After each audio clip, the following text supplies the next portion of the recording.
Yeah, we don't. He could have a little bit of sidewall damage there to the car that could be affecting his aerodynamics just a little bit. But here comes Doug thinking about a move to the outside, going down into the chicane. He's going to have to be very brave to do it and pulls it off.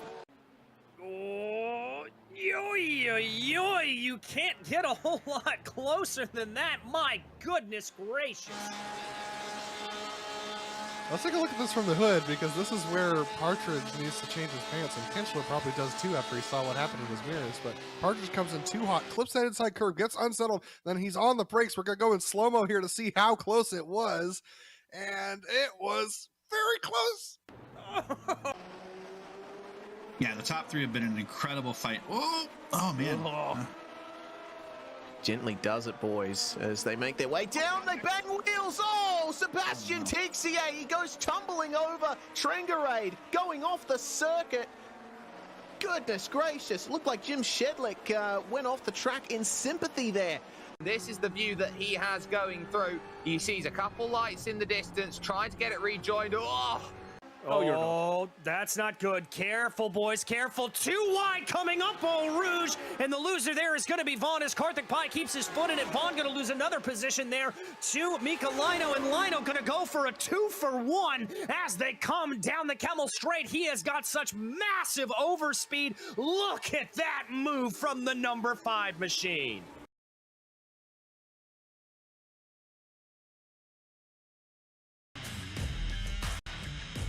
This is your chance to get behind the wheel. The opportunity to race just like the pros. From the grassroots levels, where we all got our start, to the most popular race cars on the planet. From the fairgrounds of Nashville to the high banks of Daytona, to tracks that will never be forgotten. Realistic driving, intense competition, all from the comfort of your own home. This is the ultimate motorsports simulation. This is iRacing.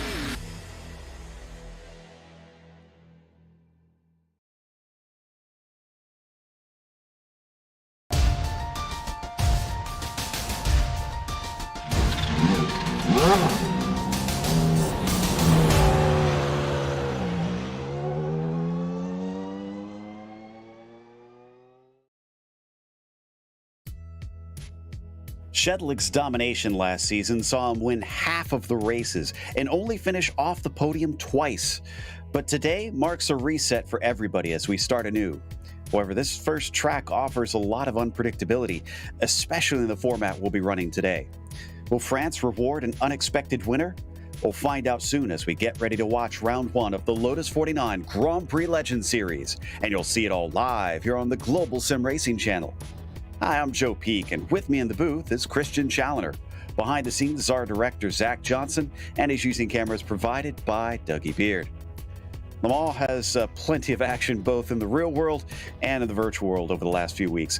Let's head to our track guide to find out what it has in store.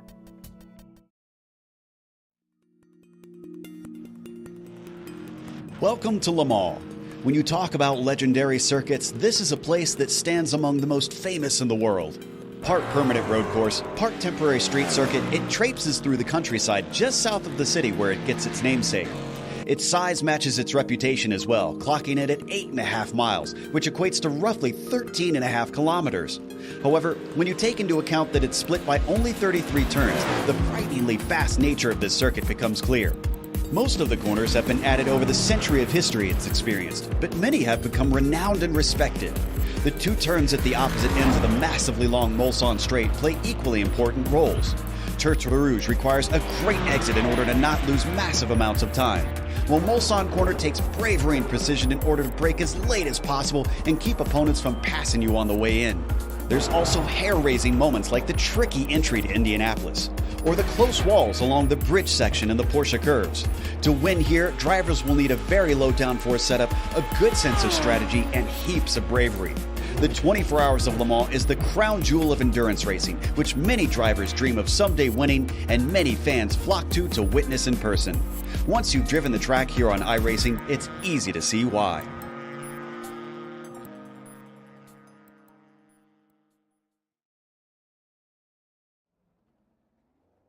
Well, Christian, this is going to be a unique way to kick things off for this season. This is a track that is really its own thing. Yeah, absolutely. And I think it's a track that, well, pretty much everybody is familiar with. Obviously, it's the home of a very famous 24-hour race that is obviously extremely well known for GT cars and prototypes. But we're not using those today. We're using the Lotus 49. And it kind of has a bit of an old school feel to it. You know, it harks back to those tracks which did have extremely long straightaways and, you know, were very, very fast. For some reason, this always reminds me of like old school Rouen. And Mulsanne Straight, obviously no chicanes today, so that's going to just kind of accentuate the draft effect even more. There's going to be passing opportunities multiple times to pass and repass down the straight, and then again from Mulsanne Corner down to Indianapolis. I don't expect we'll see so much passing through the Porsche curves and through to the end of the lap, but it is still possible. And, you know, it's actually quite a fun track in the 49. There is a lot more character to it. You know, corners like Indianapolis are tricky at the best of times, even trickier in the 49. Indeed. And for today's race, because it is its own thing, well, it's going to be a bit different on the laps. We're only going to have 10 of them here. But as we mentioned, we're on the first round of a 12-round season. So if you're just joining us, you joined at a good time. It's an open setup series. Now, one of the talking points on that is we're hearing drivers have kind of taken different philosophies on the gearing. So that could be something that'll affect the racing here today, especially out of some of the slower corners and along these long straights. Also, we need to note that there's no spare car since this is technically a street track, especially through much of it. There's very little runoff on either side, so it's going to be easy to throw away the car if you go a little bit deep, especially with the long braking zones of this machine. And if you get tangled with one another, well, it's going to go bad in a big way out there. So as we now head over to the points championship for today's race. This is going to be for last season, and I already mentioned that Jim Shedlick had run away with that one, just took a majority of the wins over his nearest rival, so it's a huge gap. Jordan Gronkowski was the next one down and nearly 100 points behind. However, Gronkowski, who was really the bridesmaid a lot of the times until late in the season when he finally got his first win, was challenged by Sanchez, who was just incredibly consistent, only 1 point between those two. Then you go to Ove Trangerade, who wound up fourth, and he's kind of on his own. He's a little bit of no man's land there in fourth. From there on down, it stayed pretty tight between the rest of the field, kind of fighting for the scraps. But we have multiple championships. There's also an F2 that they were vying for here, Christian. Yeah, no surprises here, Neva. I feel like I talked about him being the points leader for the entirety of last season. He came away with that championship, 58 points over Matthew Morsley, who, you know, himself and Matt Wright, all three of them were really, really strong. It's just Nieva had quite a few races where he was, you know, scoring inside the top 5, which was really, really impressive for an F2 driver. Marco Antonio Lopez Salgado, he was 98 points back in fourth, with Gary Ho rounding out top 5, 116 back. And then you had Michael Grissinger, Tobias Harvey, Robert Reynolds. Even though he starts always at the back by choice, he actually came away 8th in the championship with Emmanuel Pera and Eugenio Massa rounding out the top 10, tied for 9th, 189 points off the lead.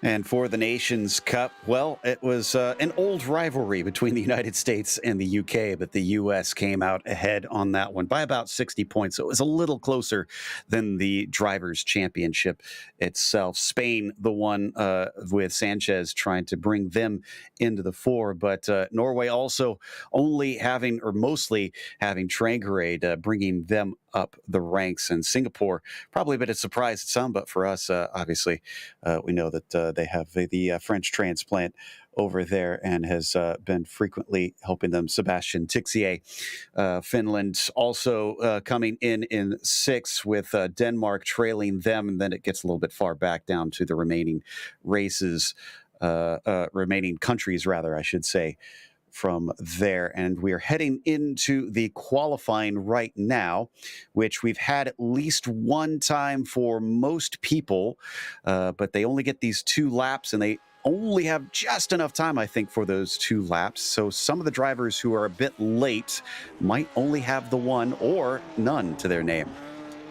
Yeah, absolutely. If you wanted to get in 2 laps, you basically had to go out within a minute of the qualifying session started. If you didn't do that, then there was no chance you were going to get 2 in. So if you weren't kind of prepared with a qualifying set, ready to load in immediately, you were only getting a one-shot deal at this. But obviously the other consideration is if you make a mistake, especially on your first lap, you're also in a bad spot because you're going to have to reset the car. You're going to have to try and go again and probably carry 2 laps worth of fuel around, which, you know, you would normally think isn't too bad in the 49, but obviously the fuel is a considerable part of the car's weight, and the lap is very long. It's a good point. Yeah, it's not something that you want any more than you need out there. as we watch, I believe that might be Hisada that we've got here on screen, but I do notice that Cam Porter is going to be our next one to cross the line. He messed up his first lap in the number 25 car, and there you can see him coming around and seeing if he could at least get one on the board. Let's see if it's clean. It is. It's a 3:37.5. That'll put him into 24th. We got a huge field here today, so expect drivers to really need to get a time in, or else they're going to be way at the back. And yes, the slipstream will help you try and hold on to the leaders, but, well, if you start with 40 cars plus that you have to pass, that's going to be pretty hard to stay with the leaders. Yeah, absolutely, and that's kind of a key consideration with qualifying and also that first lap. So in qualifying, obviously the line's pretty close to the final corner. Not sure exactly how many grid stalls there are before you actually start to get into the chicanes, but you absolutely don't want to be starting the race, especially with a standing start, in the middle of the chicanes. It's just going to be very tricky to actually get going, you know, avoid an incident there, especially if there's any slow starters. And then that first lap, you've got to make sure you don't get disconnected from the draft, because if you do, there's a high likelihood that you're never going to catch back up. You know, everybody ahead of you is going to be just swapping around, passing, repassing all the way down the Mulsanne. They're just going to pull away from you. And we've got a lot of cars to go through, so let's head through our starting grid here today. Topi Kortaniemi takes another pole position. Togo Hisada was close. He just missed that second lap by less than a second, as Alex Saunders will start third, and then Michael de Turk will be P4. You've got Sebastian Tixier in fifth, along with Ove Trangarade P6, and it's Jukka Tolonen in seventh, and Ryan Walker returns to start from eighth. Oscar Hardwick, that's a new name, starting from P9, and John Olsen, an old familiar, will be in 10th. And Laust Olsen, another onboard cam driver, is starting in 11th. Robert Plumley back there in 12th. With Matt Wright, Hoya Niva, Kazuki Fujita, a new name for us, in 15th. With David Rossi 16th. Will Lam lined up in 17th. Bruce Nelson, Seb Alexander, Matthew Maudsley, another F2 contender, rounds out the top 20. Michael Grissinger is back in 21st, Marco Salgado 22nd, then it's Tobias Harnvey returning in 23rd. You've got Harry Weir next, and then it's Cam Porter, Marcellus Bruning on the outside of that row, and Greg West is going to try his hand. Hopefully he has a little better luck here than he has recently. It's Hideki Koivisto starting 28th, Terry Worth 29th, and Marcus Soyser in 30th. And then we got Tim Porter, our favorite Netscape driver. He's back there in 31st with Andreas Bruno 32nd, Robert Aborta in 33rd, Andreas Eng, Franz Reck, another new driver to us, the last driver to set qualifying time in 35th. Miro Razki, a driver we used to see in qualify up inside the top 15 or top 20. He's all the way back in 36th. Remy Leluin in 37th. Gary Ho, Don Peak, Lance Simon round out the top 40. Dante Catano, Alexander Cattermole, Robert Reynolds, and Mark Nelson, the last of your 44-car field. By the way, they go all the way to the first chicane of the Ford chicane. There's two parts to it, and they go way back there. And this is a standing start, as you can see, so this is going to be interesting to see how that plays out, as it looks like the lights are getting ready to come up, because we've got everybody out there, and the green flag is out for our first round. It's a good start for Topi Kortaniemi, and they all fan out coming down this wide front stretch, coming down into the Dunlop curve, but it's going to be the Dunlop chicane that really decides things, and who gets the braking right. Somebody already spinning back there. That's going to be Oscar Hardwick. He sends somebody off into the gravel. Not seeing anybody else having major issues right now, and Oscar's going to get the car whipped back around as somebody's still trying to carry on through the grass to try and stay out of the way. Yeah, I'm not sure if it was Trangarade, but it kind of looks like the colors we used to see on his car. It might be him, but that's going to be a huge slowdown penalty. They had to cut the entirety of the Dunlop chicane. Looks like he has served them. Not seeing the flag next to him, so he is good. And yeah, that was Trangarade, who's fallen down to 8th, so he did pretty good on that one. Would have thought that'd be a much bigger penalty, as you mentioned, as they come down the Mulsanne now. And it looks like Kortaniemi is broken away from Hisada by about 0.8 of a second. But now we're going to see the power of the slipstream without the chicanes. This is old school style, and it's going to get very hairy when they get to the Mulsanne kink. Yeah, absolutely. It's a pretty terrifying corner, actually, in the 49, especially if you're going to be having a battle with somebody. In that 0.8, it's already down to 3. It's going to be a possible passing opportunity here by the time we get to the kink. Yeah, it looks like Quesada's already going to go around. So this is what you can expect from much of the race. I recall from seasons past, it goes as far back, I think it's about 2 seconds. You can feel the slipstream. It is monstrous. And there they went through the kink. They managed to get single file in time. But the pass comes with a repass. And Courtney is not going to sit down and let him through. He is going to take it back and be into the lead by the time they hit Mulsanne corner. Let's see if everybody manages to get through here as they all try and slow down in time. Yeah, we had a car that did not get through the kink. It was Cam Porter. He understeered wide, got into the barrier, had his own incident, and somebody else was collected in that. Not sure who it was, but it was an incredibly high-speed incident. I think it was the 18 of LeLorne. I see him going, yeah, there he is on screen, just going a little bit slow into the right-hander. So everybody else already coming into Indianapolis now, and that is another frightening one in this car. But the top 5 have started to form a little bit of a pack, and that includes Courtney, Quesada, Deturk, Saunders, and Tixier. Yeah, and I think everybody is still connected in this draft, even a little bit further back than that. But there is going to be some opportunity, you know, through the Porsche curves and the final chicanes to maybe break away from the draft. You're going to have to be so much faster, though, to actually be able to achieve that. We're talking a gap of, as you say, over 2 seconds, and it's just going to be really, really difficult to achieve that in such a short, you know, space on the track. Now heading into the Porsche curves as Courtney leads Quesada through bridge and into karting. There you see him pulling back up to about 0.5 of a second, but I think we've had another incident. Looks like Tobias Harnvey and Matthew Maudsley came together on the entry, I think, to the Porsche curves. Looks like they're both going to be able to get back onto the track. Yeah, and I'm not sure if there's maybe a passing move attempted there, but obviously there's some contact between the 2 cars. One of them was crabbing a little bit as it rejoined the track. All right, 1 of 10 down, and Courtney is able to lead the lap, but he wasn't in the lead that entire lap. And we can expect quite a bit of that. There is that train that you heard Christian talking about as they all stick together. And looking a little farther back, Tolan is trying to catch back up to that group. He did, to the extent that I'm pretty sure as long as he doesn't lose too much through here, he should be able to catch back up as somebody's blown their engine, and that's Andrew Ang. That was actually an incident that happened with Oscar Hardwick on the exit of the Porsche curves. Ang was just a little bit slower than Hardwick expected coming out of there, and unfortunately got turned around and ended up into the fence. So that first lap, we've lost Ang, we've lost Matthew Maudsley, Cam Porter, Andre Bruno, and Remy Lelouan, as they've all had issues. Some of those could maybe get back out on track if they take some repairs, but we'll see if they attempt that. In the meantime, there's our top 2.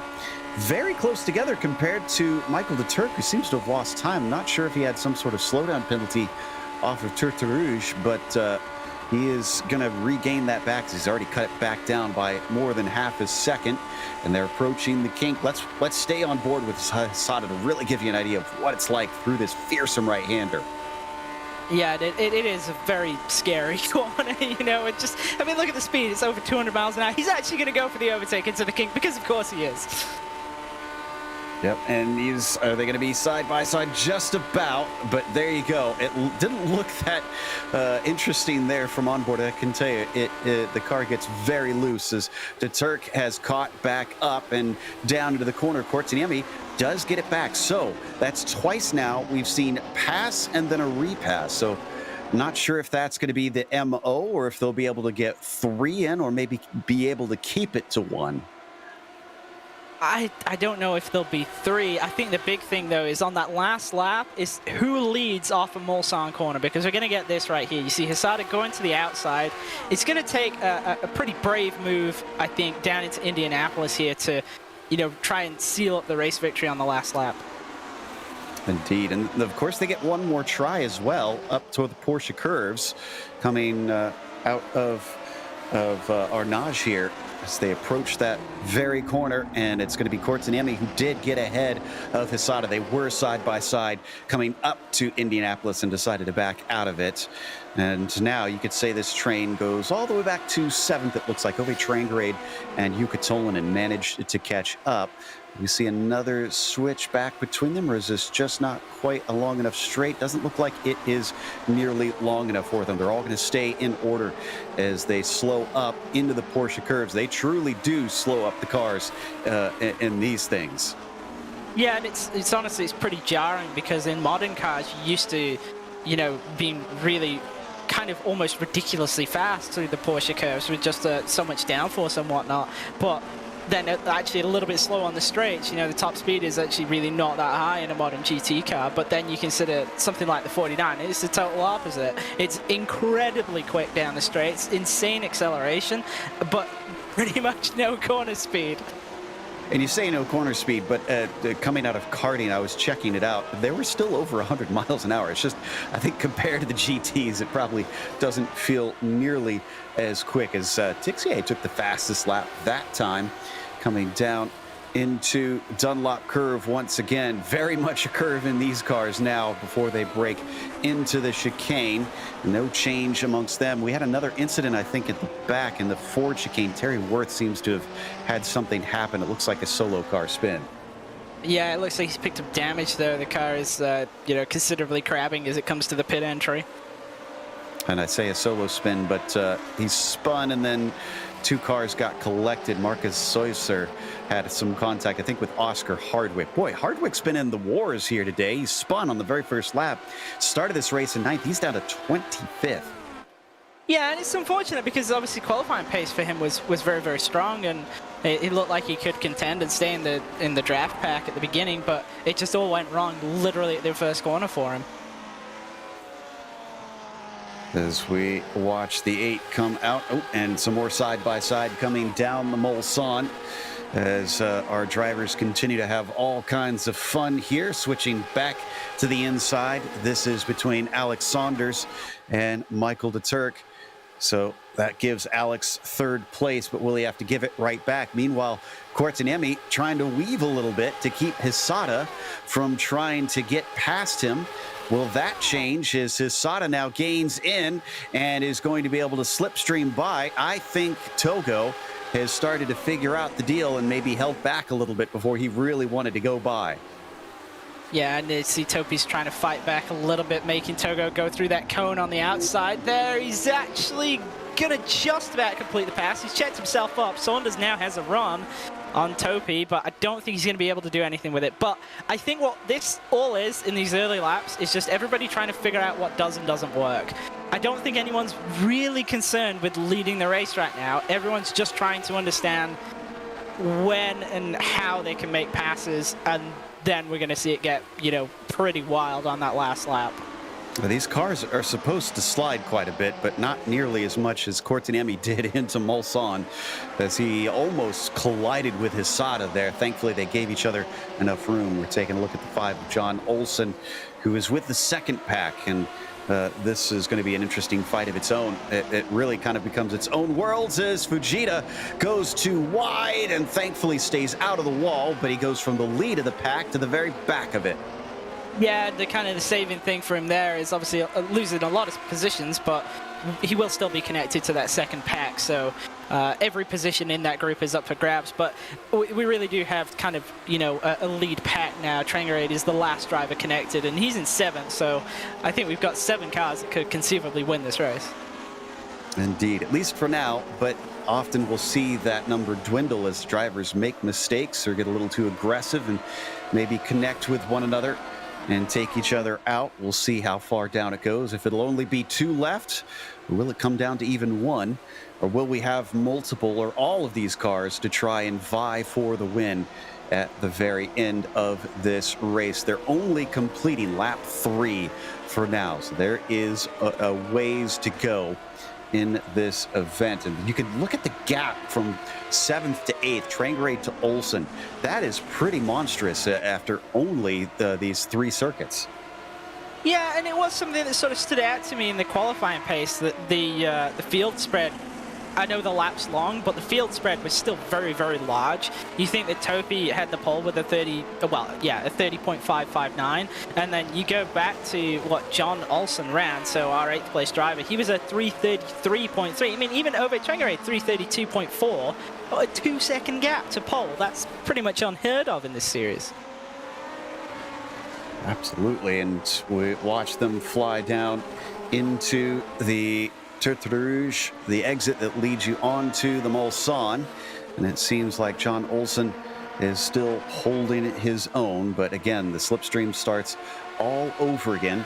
We haven't gotten to mention it yet, but we do have a couple onboard cams here. Unfortunately, we lost one of them before we could get to it with Cam Porter, but we do have Laust Olsen, who is back once again. And who is he chasing? That looks like David Rossi just in front of him. This will show us how quickly it'll suck up to the back of him. And he is going to easily overtake. That'll put him into 15th, but up to the next car. Well, I think they're going to have to work together a little bit to try and run down Will Lamb. Yeah, absolutely. And Will Lamb himself is trying to kind of stick to the back of that group ahead of him with Fujita, Plumley, Matt Wright, Joy Neva. They're all having a big dice right now as they go through the kink. We've got some too wide happening in that group. Everybody has survived, but that's going to create some opportunity for drivers behind if there is a more organized draft pack. I don't think it's going to be easy to catch up at all. You're going to need a lot of passing and a lot of checkups to happen to reconnect with a group ahead of you, but it is possible. That didn't look organized to me at all as they headed through there, but I think this is our leaders now, and they're going to go side by side with Hisada to the outside, Cortiniemi to the inside on the first part, but it'll switch back into Indianapolis. It doesn't work out for Togo. A little bit wide there for Topi Cortiniemi. He will retain the lead. Saunders just watching on. Is he the dark horse, just kind of sizing both of them up and about to sell them a dummy? Well, we did have a note sent in by Mick Claridge that he expects 3 wide into Indianapolis on the last lap. Yeah, I could see it. I definitely think that's possible that could happen. I mean, 3 wide into, but how many of them will make it out the other side? That's my question, because I don't anticipate that going well. I don't know. I think maybe there's a risk that not everybody comes out of that. Back into the Porsche curves once again. And yeah, I'm watching the speeds, 95 miles an hour at the slowest there through karting, now through the Corvette curves, the exit already up to 120. So we say slow, but slow in relative terms. They're still flying along here, and they get ready to complete lap 4. It is still Cortiniemi, Hisada, Saunders, Tixier, and de Turk. What strikes me about that is that order, other than the Mulsanne, hasn't really changed much throughout the rest of the lap. They seem to always wind up back to how they were. Yeah, and I think what that comes down to is that there's the pass, a repass, and then nobody really wants to do anything through the Porsche curves and whatnot. And it kind of makes sense because you don't want to do anything in those areas, especially if you're not, the leader of the pack, because you might create a situation where you get disconnected. So I'm not really surprised that, especially in the lead group, we're not seeing too much battling through the very end of the start of the lap. But then, the pass and the subsequent repass on the Mulsanne. Coming down through the Chapel Rundown now. This is our second group being led by Jorge Nieva. Fujita has already worked his way back up into second on this group, so he does like to lead, or be close to the lead at least, in whatever group he is in. Behind him, don't discount Ryan Walker. Started at 8th, currently sitting in 10th overall. He's the 3rd in line in the bright blue machine, and he's going to get a very good tow from Fujita. But that looks like a lift to me, maybe trying to follow him up to the back of Nieva, thinking both of them can overtake here. Yeah, definitely, obviously, a big move to the inside, a defense from Fujita there. I don't think necessarily that was expected by everybody behind him, but it is going to cycle everybody in this group. I'm just keeping an eye on the 2 cars in the background, Laust Olsen, Will Lamb. They're just on the fringes of being connected to it, and I'm actually a little bit surprised. We're used to seeing Laust always fighting for a top 10, and maybe he's too far back to get one this week. Yeah, I mean, it is a very big field, so I wonder if just the talent level has kind of increased. And also, having lost that top group, seems like that kind of put him on the back foot. There's only so much you can do. Up at the leaders, Toga Sada, man, he just keeps trying to get the lead after Mulsanne and never is in the right position. Courtenay keeps fighting right back and taking it away, but now looks like Tixier has had enough of watching this. He's passed both Saunders and Hisada, and is it going to be Topi Courtenay? He's gotten to the inside, but he's very shallow down into Indianapolis. The cutback from Courtenay is going to put him ahead. It was a valiant try, but Tixier settles back into second, or is he? He's going to be on the inside into Arnage, and as they accelerate off the corner, it was too sharp for him. Yeah, I was really surprised he tried that into Arnage. That's just kind of one of those moves that never really works out. It always just feels super clunky. You slow down both cars a ton, and you don't get the drive out of the corner, as he found out. But, yeah, it suddenly got pretty aggressive this last lap by Tixier, and nearly had the lead there. Meanwhile, it's going to be now Courtenay, Hisada, Tixier, Saunders to Turk. So just a little bit of a change compared to before. Saunders getting shuffled back a little bit as Sebastian is one of those drivers that is still looking for his first win in this series. It has been a long time coming. And if ever there's a place that could maybe offer him something, it would be here. And again, yes, he races from Singapore, but he is French originally. So this, I could count it as a home win for him. I don't know if he would. Oh, we've got a mistake. I think that's Saunders. Saunders went around and he did make contact with the wall. That has lost him touch with the group. Yeah, it is too far back now, and who knows how much damage is on the gearbox of that car. Well, I do know one thing. He's going to be absolutely furious right now. Alex is a little bit known for his, reactions to incidents. That was all on his own, though. He didn't get hit by anybody. Just kind of lost the car. And I thought he had hit the back, but I went back and watched it. He hit the side, so hopefully the suspension then is not damaged. And I think the back of the car should be okay. Meanwhile, checking in on the 9 machine of Kazuki Fujita, who's managed to get by Nieva and keep Walker back. Matt Wright has shuffled into 10th position. I'm going to give a tip of the hat to that 16 car. Matt has done a stellar job compiling stats for us for the entirety of our coverage, essentially, here in the Lotus 49s, and did an unbelievable job getting us some amazing information. So we'll be able to bring you some great little tidbits here throughout the season thanks to him. Meanwhile, I saw, looks like, was that Trangrade and Turk swapping? Yes, it was. And they've lost touch with Tixier. Yeah, and that's a surprise. I'm not sure exactly how that's happened, but they need to get organized in that back 3 to get back up to this lead 3. Obviously, Hisada, Tixier, Courtenay, this is what they want. They want to reduce the number of cars as Tixier nearly puts it in the fence through the kink. Oof, and they're going to stay 3 wide as they come down to the braking into Mulsanne. And Topi Courtenay just chucks it in there. I thought he was going to miss the corner, but no, he gets it slowed up in time. Now, all of that fighting has meant that Trangrade has closed back in and brought to Turk with him. So I think they're doing okay for now. And there in the background, you can see Saunders kind of all on his lonesome. Oh, Laust Olsen is off. Laust Olsen in the background. It looks like he is, no, John Olsen. It was the other Olsen who has overshot things. They've both got yellow cars now, just to confuse us even more. And he's fallen to 15th. Yeah, and that was pretty easy to do. You know, it's a big group in that second pack, breaking down into Mulsanne corner. And he just, I think he had to just go to the outside and basically had to run through the gravel to not kind of take out a bunch of cars in the group. Oh. It's going to go badly for Hisada.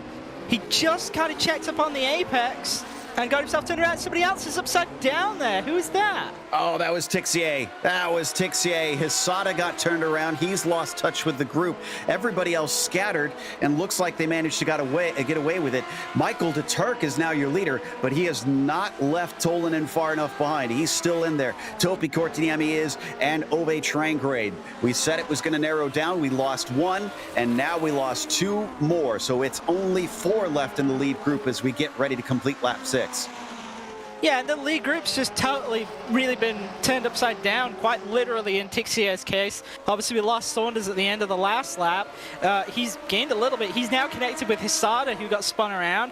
Kodanimi's back to third. Turk's the leader. Tolonen is in second. And I've actually been keeping an eye on Tolonen because he's been kind of sitting at the tail end of the group. And I had a feeling he was just waiting until the end of the race to try and make his way forwards. And now he's got that opportunity. I'm curious as to if he can actually pull this one off. Another driver with a bit of an issue, it seems, coming through Arnage. That's the 36. That was Harry Weir. We do have a replay of that incident. Let's take a look at that now that we've got an opportunity. See if we can dissect what exactly happened. Did Hisada just lose it on his own, maybe? He was fighting side by side with Topi. I think he was so tight on the apex that he was just so slow on the apex that Topi basically turned him around, and somehow in amongst that there was some locked wheels with Tixier, and Tixier went over. Yeah, it was a domino effect, and there wasn't enough room for everybody to react, so unfortunately that's the dangers. That's effectively the Talladega-style racing that you get with these cars at this track, and woo! Quite a view when you see an open-wheel car from the 60s get turned over in front of you and you have to take evasive action. Yeah, and you got to feel for Tixier there because he didn't do anything to really put himself in that situation. If anything, he'd been doing a great job. He'd gone from, around about 5th spot to being in contention for the win. It was 3 cars, really, that looked very, very strong. He was one of them. And whilst there was an incident that, could have really gone in his favor, those 2 cars could have collected, he could have got a breakaway. Instead, he ends up upside down. Meanwhile, we take a look at that second group once again. I don't know if we can even call it the second group. They've been so split up at the front. They're all scattered around into a couple pairs. But the next big group down the line has Matt Wright trying to take the lead away from Fujita. He's on the outside in the orange car. Fujita in the red behind them. That's Ryan Walker approaching in the blue. And then don't count out Laust Olsen in the bright yellow, looking down to the inside as they break towards Mulsanne. But it looks like, coming to the inside, a little too much steering for Fujita, and he goes around. Yeah, and that kind of, that slow speed apex spin is something we've seen a decent bit today, and that surprises me. We've seen these cars go around a little bit in the past, but I've not really seen, I struggle with that a lot actually when I practice with the car, kind of looping it around on corner entry, but usually the series regulars can kind of handle that quite well, and this week has been a bit of an exception to the norm. We even saw Hisada having that same kind of thing, so just a bit of a surprise that this week is where they're struggling with it. But I suppose it does make sense with the track layout. There's a lot of tight, slow corners. It looks like Fujita had another spin coming into Indianapolis, and he's decided to park it for the day. In the meantime, I was looking, Tolonen does not have a victory yet in this series. This could be his first, but he's going to have to fight with the Turk, Trengrade, and Kortaniemi on that. Does Kortaniemi have some damage that's causing him to struggle because he's lost touch here? And I don't know if that's straightaway speed or if the corners are causing him some headache. I would think if it's anything, it's going to be straightaway speed. And, obviously it was kind of a bit of a 50-50 deal with what happened at Arnage. Hisada looked like he might be looping it on his own. Certainly Kortaniemi got in there and helped him out to fully loop the car. But I was keeping an eye on Topi, and okay, so the track is very draft locked, we know this, but with the pace that Topi had in qualifying and such the advantage he did, almost a full second back to second place, I felt like he had something in hand. I really do feel like he somehow found more pace in the track than everybody else, and obviously it's just gone away from him in that one incident. It's a bit of a shame. Also checking, and I could have sworn the Turk had taken a win here, but no, I guess I was thinking of the Lotus 79s where he's snagged a few over the years. Here, he does not have a win either. It's only Ove Trengrade and Topi in this top group that have managed to win before. We had a little bit of a spin there for Bruce Nelson in this 22 coming through the Dunlop chicane. He's going to get back to rolling and running on his way. We've lost about 7 or 8 cars up to this point, but our leaders now flying down the Mulsanne sees De Turk leading Tolinen, and then Trangrade back by about 0.8 of a second, and Courtenay has just about lost touch with him. He does look to be slow in a straight line. It's 1.7 seconds and falling. Yeah, so we're back to now a 3-car breakaway, in effect. I know at the moment it looks like it's Tolinen versus De Turk, but Trangrade is definitely just hanging out there. He'll easily be able to catch up this gap. Yeah, it's about 1 second behind, so that's nothing for him to fret about for the time being. As somebody that was De Turk with a huge moment again. We've seen it twice now with cars in the lead group. Got to be careful about that. Again, we already saw how massive of an accident that can be if you wind up having some contact with the wall at 200+ miles an hour. This track and Monza combined, 2 of the fastest circuits that these Lotus 49s go to, getting to unbelievable speeds for these old cars, speeds that even modern F1 cars barely reach at most tracks. And meanwhile, coming down into Indianapolis, it is Tolinen leading De Turk for the time being. They'll hit the brakes, and Trangrade already has cut it down to 0.5 of a second. Yeah, and Trangrade kind of gained about half a second all the time, while Courtenay lost more like a second to the lead group. So Courtenay's going backwards. He's going to be with Hisada and Saunders quite shortly, but I don't think he's really going to have anything for them. You know, he just doesn't have the straightaway speed anymore. And it kind of looks like Hisada and Saunders may have gained some time. I think they have, actually. It's down to 4 and 5 seconds behind the overall leaders.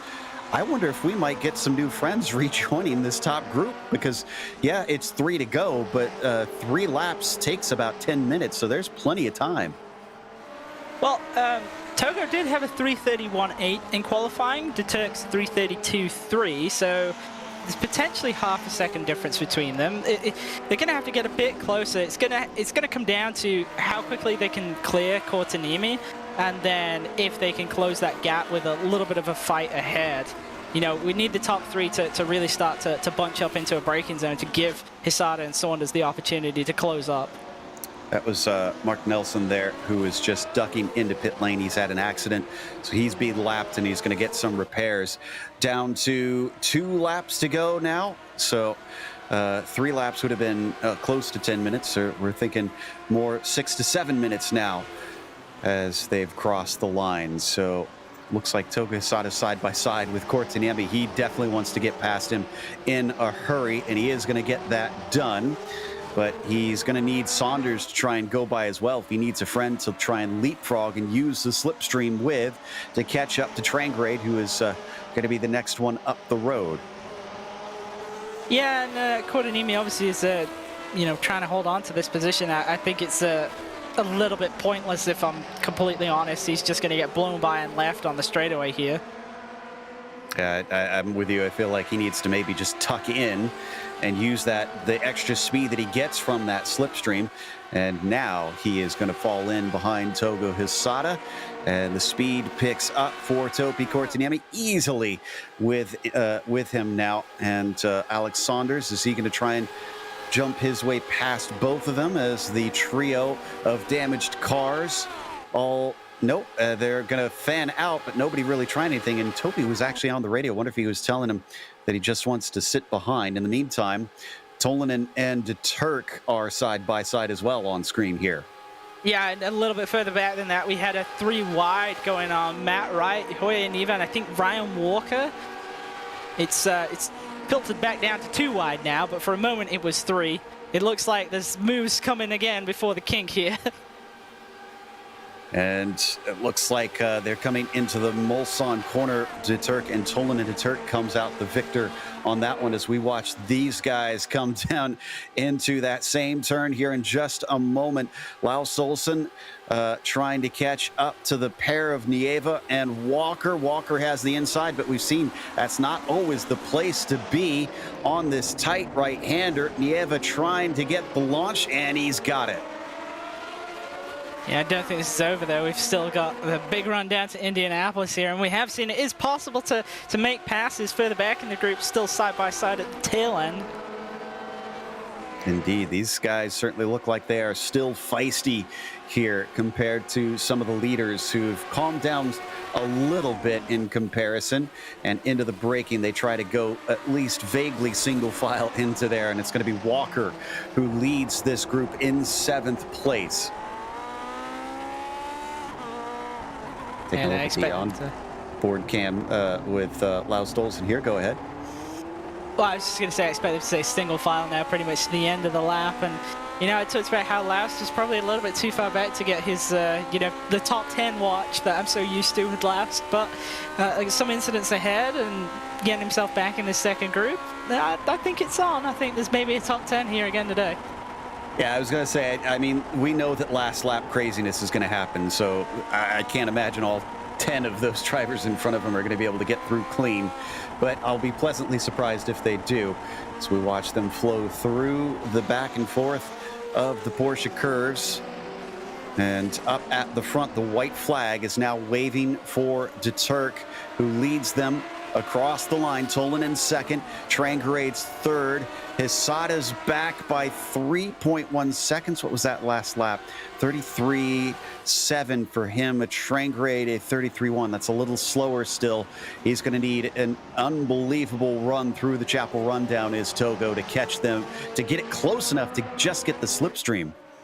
Yeah, I think he's too far back. I think something needs to happen in the top 3 for Togo to even have an opportunity here.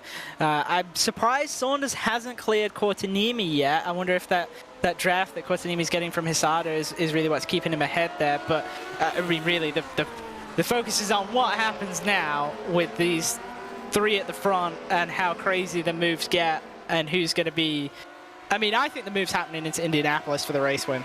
That's where I think it's going to happen, and I think it's going to take something extremely brave, maybe even on the outside, to pull it off. And look at Tolanen.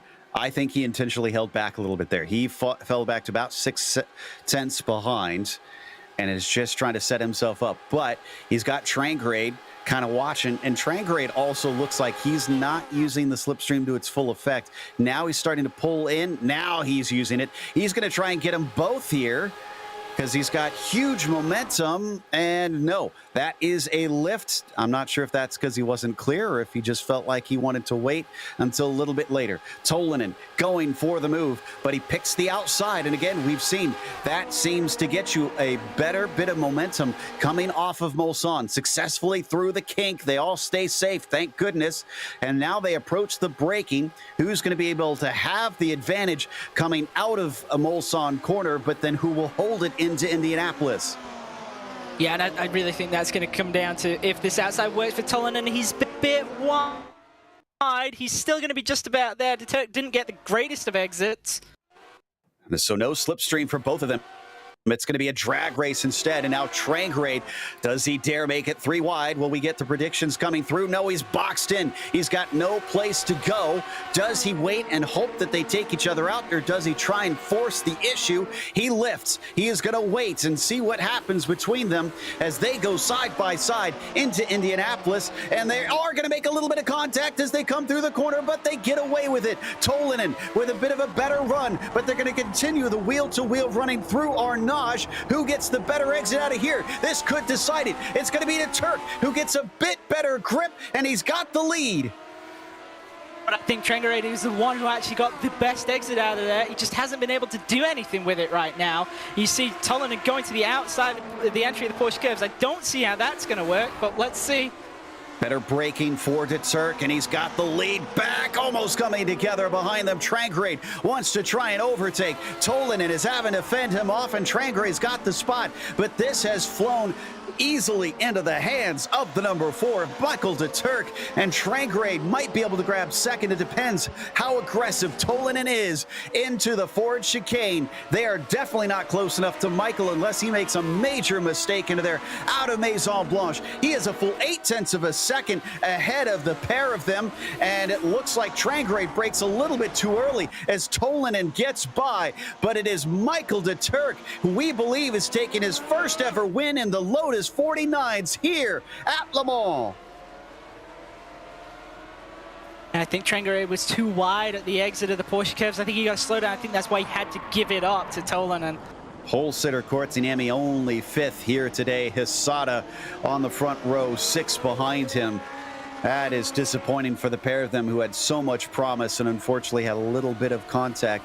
Is Laus going to be able to get that top 10? Nope, he is going to finish in 11th. Everybody managed to get to the checkered flag somehow as the 8 is really sliding through. That's Oscar Hardwick, in spite of everything, recollecting up to 14th.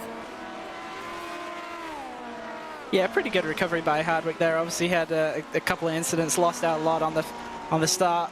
But getting back to top 15 in a 40-yard car races, we got someone spun on the final corner of the race. Is that Miro Ransky? It is. Oh, poor Miro. He's having a good race there. He's still gained a lot of spots. He started from 36. He's going to finish, I think, 23rd, it appears. I mentioned we had another onboard cam. Timothy Porter's actually in a battle here. Let's give him a little love here at the very end, now that we might be able to finally find a window to show his camera. This is the battle with Lance Simon. Both of them up a number of spots. Actually, no. Timothy Porter somehow managed to wind up exactly where he was at the start of this race in 31st. Lance Simon in front of him, though, up 10 positions, it looks like. And as he approaches the Ford chicane, Simon is going to be able to hold him off as just going down through the gears. Lance Simon coolly takes it across the line to at least have a net equal finish to where he began. And that's going to take us to a quick break. We'll come back with the official results as well as driver interviews here in the Lotus 49 Grand Prix Legends Series. So stick around. This is the world's premier online racing simulation. iRacing puts you in the driver's seat from your home computer with the most realistic online motorsports experience you'll find anywhere. Race virtually in the world's biggest events with officially licensed series, cars, and tracks. From the high banks of Daytona to the blistering speeds of Indianapolis, the dirt of Eldora to the world's most legendary road courses. It's all here, and with more than 180,000 people just like you already driving, you'll always have someone to race. Ready to get behind the wheel? Sign up at iRacing.com to get started.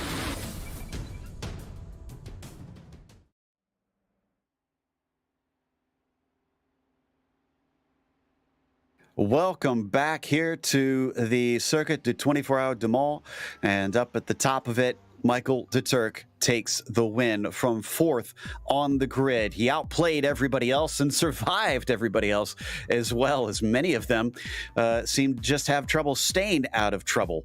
Jukka Tolinen was 2nd as Ove Trangrade just about snookered both of them, but just couldn't do it as he had a slowdown penalty at the end and had to settle for 3rd. Alex Saunders, we'll see if that temper is really riled up as he had to settle for 4th. Unfortunately, he lost touch with the top group, but was able to at least get back to just outside the podium. Topi Kortinami, our pole sitter, only got 5th. His car slowed mysteriously, we think due to some damage after being involved in a big incident with Toga Hisada, who finished in 6th. It's Ryan Walker, who was the lead of the next group back in 7th place. Nicely done by him. Jorge Nieva, 14th, 8th. Good job on that one. It was Matt Wright in 9th, and then Robert Plumley got himself a top 10. And Laus Olsen missed out on that top 10, comes home 11th after starting 11th. Will Lamb up 5, 17th to 12th. He was involved in that group that we had, that second pack, that fight for the top 10. John Olsen, we saw him have that moment down at Mulsanne Corner. That really cost him, and unfortunately he went 10th to 13th today. Oscar Hardwick, great qualifying, starting 9th, had that spin very first corner before he even got to the first chicane, but was able to recover despite some further incidents to 14th. Seb Alexander, we didn't talk too much about him today, went 19th to 15th. David Rossi, 16th to 16th. Bruce Nelson, 18th to 17th. Marcellus Bruning, 26th to 18th, so a big rise by him. And then we had Michael Grissinger in 19th, Marco Antonio Lopez Salgado rounding out the top 20. 21st went to Hideki Koivisto, and Gary Ho was 22nd. Mior Haraski finished P23. Greg West, who continues to be a little bit plagued by the difficulties of this car, finished 24th, but I will say he gained positions. He started 27th, but we know he's fast. We'll see if he can manage to get himself a top 10 at some point. Terry Worth was 25th, Harry Weir 26th. After that, you've got Robert Obrota and at 27th. Tobias Harnvey was P28, and Don Peak up 10 spots to 29th today. Lance Simon also up 10 into 30th. And Timothy Porter, our Netscape driver, 31st to 31st today. We saw him having that battle in the last lap with Lance Simon. Franz Reck, 35th to 32nd, and back row Bob Robert Reynolds, 42nd to 33rd, last car on the lead lap. Then we had Marcus Surfser, Dante Gaetano. Kazuki Fujita, unfortunately, 3 laps down. We saw him. He was very, very strong today inside the top 10, but unfortunately doesn't finish the race and finishes 3 laps down. Mark Nelson in 37th. Matthew Maudsley, another big name, back here in 38th, 3 laps down. Sebastian Tixier, we saw him end his day upside down in 39th, and Andrew Eng rounding out the top 49 laps down. And obviously the rest of them, DNFs here today, didn't get to the checkered flag. We kind of expected a few drivers to fall victim to this place, but not so for Michael DeTurk, who came away with the win. And this will be a good test to make sure that our stats page is right, because Michael, congratulations. I want to check to make sure that the information we're being given is correct. Is this your first win in the Grand Prix Legends Series? Yeah, I think I've only done 4 races, give or take. I think I've done Le Mans once before, and Long Beach and Brands Hatch. So yes, this is my first win.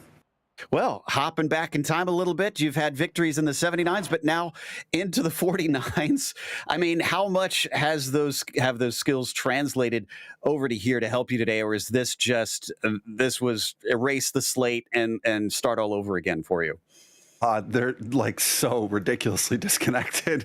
About the only thing remotely the same is that, you know, they have the same engine in the back, but it doesn't even make the same amount of power. So, you know, this car is so much about get the car slowed down and get it down to the apex and then power out of the turn, whereas 79, you can really drive it on the front tires a lot. Well, you made the transition pretty well, but talk about the strategizing at a place like Le Mans, especially without the chicanes, where drivers were passing and repassing. What was your approach coming onto the final lap? How did it play out how you figured it would? Yuka and I had basically said that if we got into a position where we were going to fight each other towards the end of the race, that we would try not to do it until the last lap, and then all bets were off. So we 0x'd each other twice on the last lap, and it was really just who's going to brake deeper, and hopefully we don't crash. Well, you didn't. It certainly, like you said, we saw some car contacts in there. So we were had our hearts in our throats, certainly during that last run around. But congratulations on a win in another series here on GSRC. Anybody want to give a shout out to?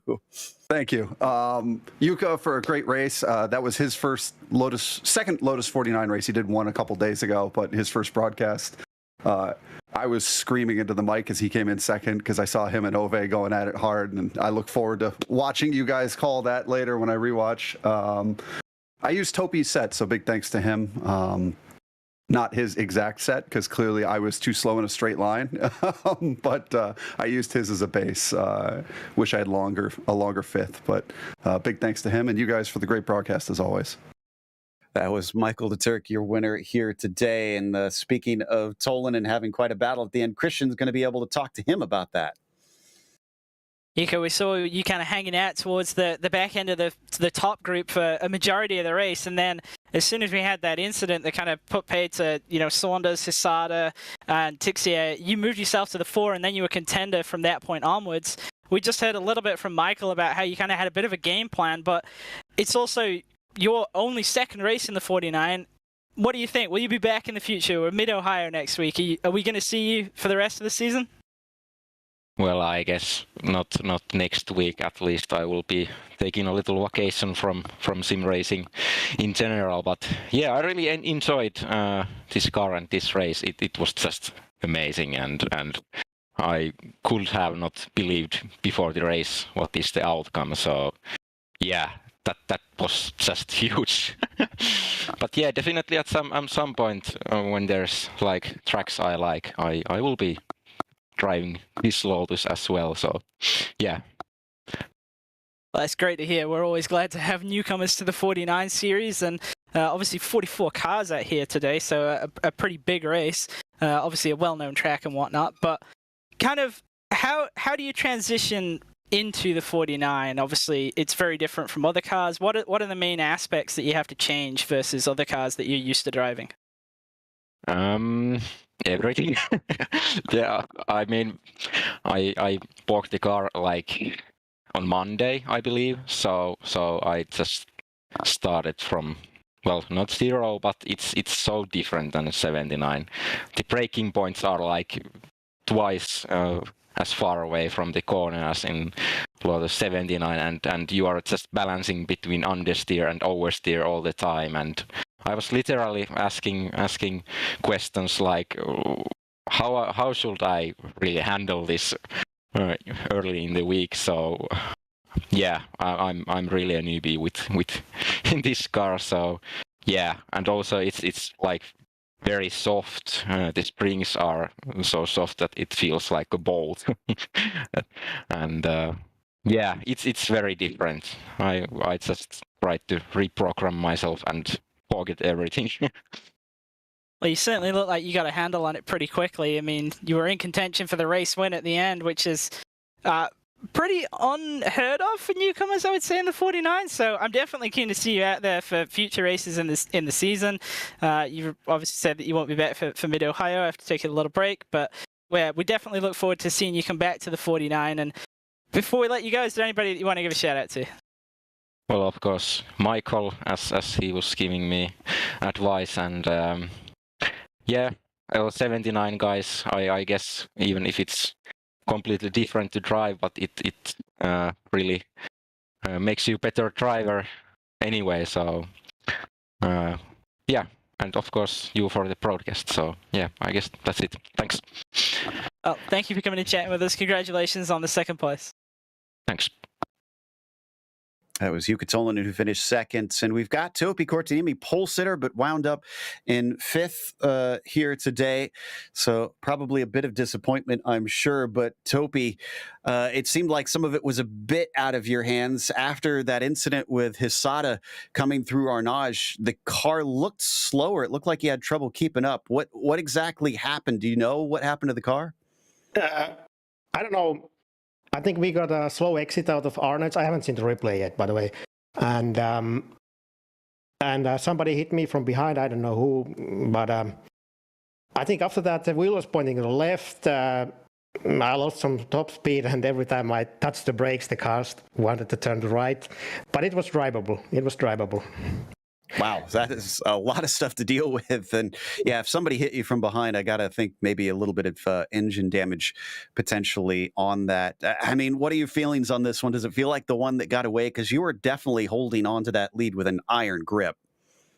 Yeah, I was trying to hold the lead for the last lap, just in case, because it's always the pressure is on the guy behind. Maybe they get a slow down. Maybe I build a gap. Somebody makes a mistake. But you know, it always comes to the last lap, and but I wanted to hold the lead until that. But so did Togo. Yeah, you two were just absolutely going at it in this race, and it's good to see you two be able to run against each other. I don't know if Togo still has university stuff, because I know he was missing last season for that. So I hope to get to see you two racing against each other. Do you anticipate you'll be here for much of the season? I'm trying to do a full season if nothing comes up, and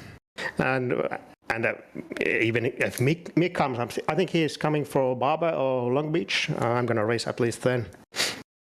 Yep, I have heard word as well that he'll be back for a little bit during summer break from his bike trip. Well, commiserations that it wasn't at least a podium, but you salvaged a top 5. Anybody you want to mention before you head out? Yeah, Michael, I think it is his first 49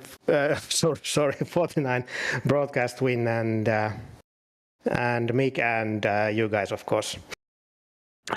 Well, thank you very much. That was Topi Kortsiniemi, our 5th place finisher here today, which is going to close us out. So before we go, I want to give a big thank you to the Grand Prix Legends community ourselves for bringing us back for another season of coverage here on GSRC. And also thanks to the companies that provide the software and hardware for our broadcast listed here. Additional thanks go to June Lalonde, who provides our wonderful music. Check out her Bandcamp for more great work. And also thanks to the team, Christian, Zach, and Dougie. You can find more info about GSRC at globalsimracingchannel.com or through our social media, and check out our merchandise store at gsrc.storeenvy.com. There's a link in the description below. Don't forget to subscribe to our YouTube channel so you don't miss a moment, because as we mentioned, the next race will be Mid-Ohio. Very different from here, with a lot of twisty bits and very few long straights. It'll be June 25th at 9:30 a.m. Eastern. We have upcoming races for other series listed on the screen, so check those out. Mark them down on your calendar. If you didn't get your fill of France yet, we've got more Le Mans with Camel GT at 1 p.m. Eastern. But until next time, race clean, race hard. We'll see you on the track.